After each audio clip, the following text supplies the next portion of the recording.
He was born in a small, quiet town, the kind of place where dreams felt far away. His family was poor. His father worked long hours. His mother took care of the home, and at the end of the day, there was rarely enough money left.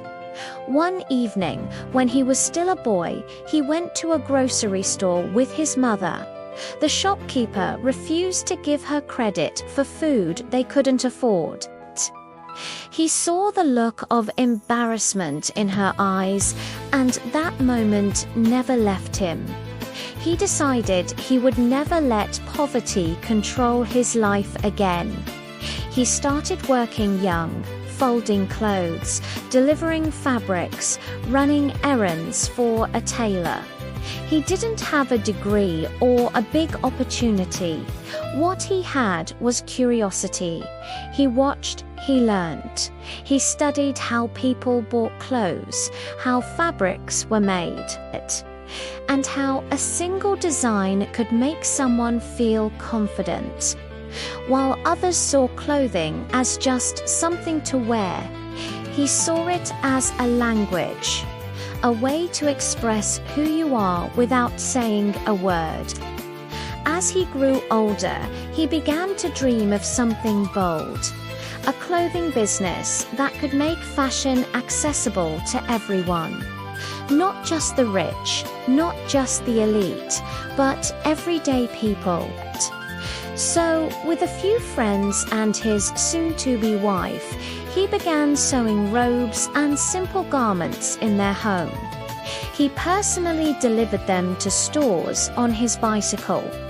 No office, no factory, no investors, just passion, persistence, and belief.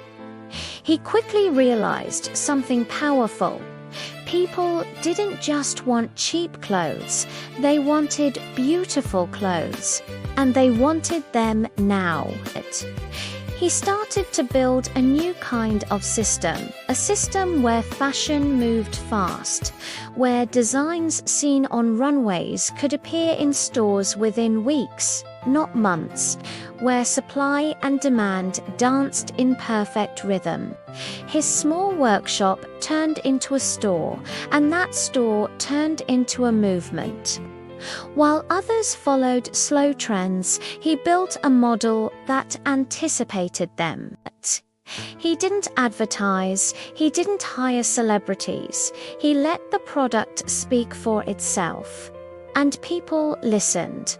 His idea spread from one town to another, from one country to the next. Soon, people around the world were wearing clothes inspired by his vision, stylish, affordable, and available everywhere. But behind the success, he remained invisible.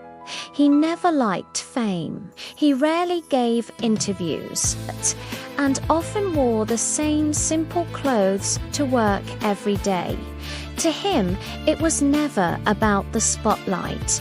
It was about the craft, about creating something meaningful from nothing.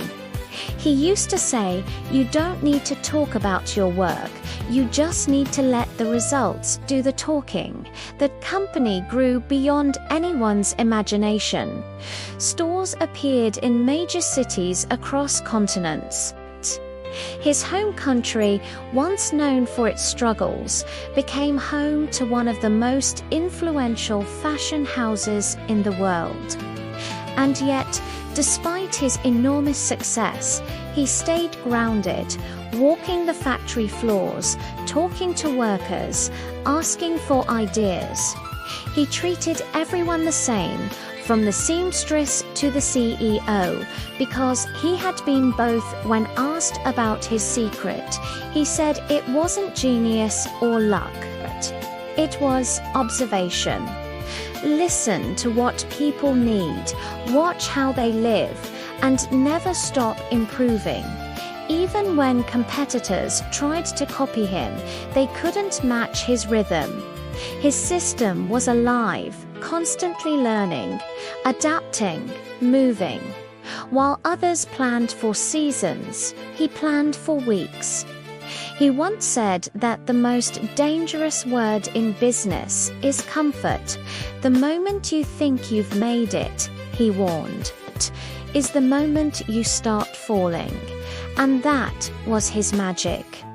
He never stopped building, never stopped learning, never stopped running, like the boy who once delivered clothes on a bicycle.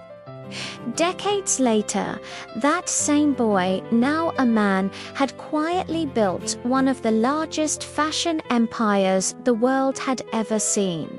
Yet he still preferred to eat lunch in the company cafeteria, surrounded by his employees. Still humble, still curious, still working. His story is not about luxury or fame. It's about transformation, about seeing beauty in simplicity, about finding opportunity where others only see struggle.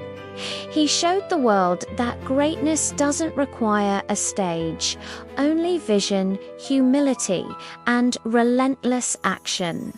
So the next time you walk past a store window and see a beautiful outfit that feels just right, remember, somewhere long ago, a boy once folded clothes in silence and dreamed of giving that feeling to the world.